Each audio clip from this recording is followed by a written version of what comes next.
Hi friends, అందరు ఎలాగున్నారు? బాగున్నారా? నేను చాలా చాలా బాగున్నాను. ఏంటయ్యి అని చూస్తున్నారా? మోమోస్ అండి. చాలా బాగుంటాయి. మైదా పిండితో చేస్తారు.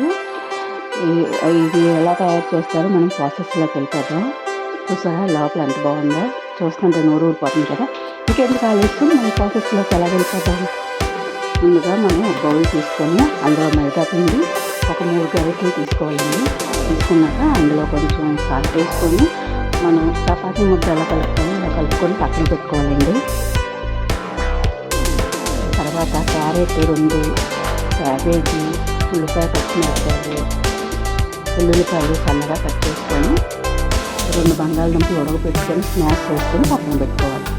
తర్వాత ప్యాన్లోని ఆయిల్ వేసాక అందులో జీలకర్ర వేసుకొని ఉల్లిపాయలు కట్ చేసుకుని అవి కూడా వేసుకొని బాగా వేపాలి. వేసాక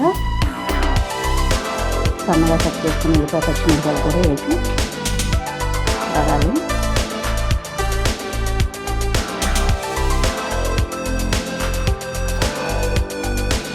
కొద్ది కరివేపాకు కూడా వేసుకోవాలి.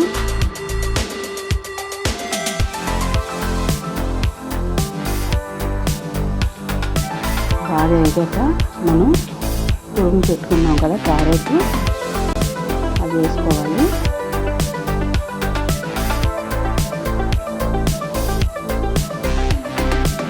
ఆ తర్వాత క్యాబేజీ కూడా వేసుకోవాలి.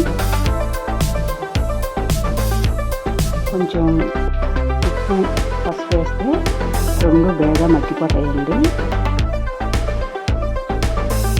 క్యారెట్, క్యాబేజీ బాగా మగ్గిపోవాలి.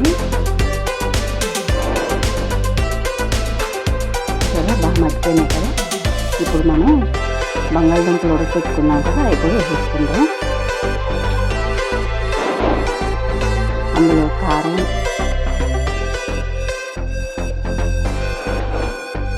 ధనియాల పొడి, గరం మసాలా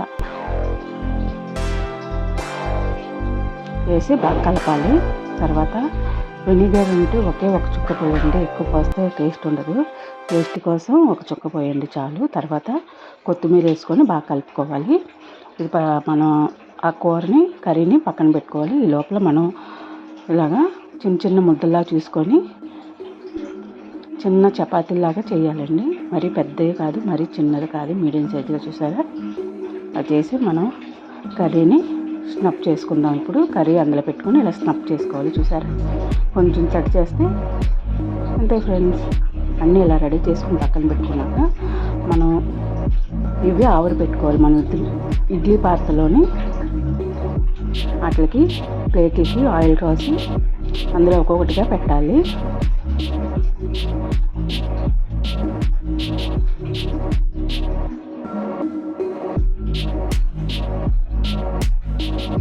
అలా పెట్టి అన్నీ మనం వీటిని ఆవిరి పెట్టుకోవాలి ఫ్రెండ్స్.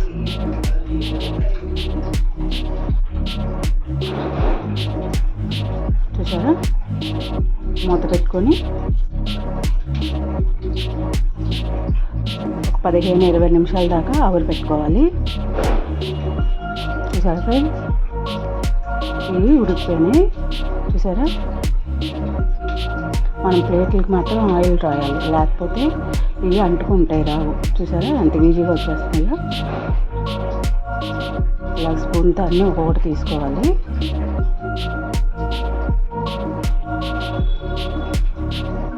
చూసారా ఫ్రెండ్స్, ఇవే మోమోస్ అంటే. చూసారా, చూస్తుంటే నోరు ఊరిపోతుంది కదా. ఎంతో టేస్టీగా ఉండే మోమోస్. పిల్లలకి ఇలా చేసి పెట్టిన పిల్లలు చాలా ఇష్టంగా తింటారు కూడా. చూసారా,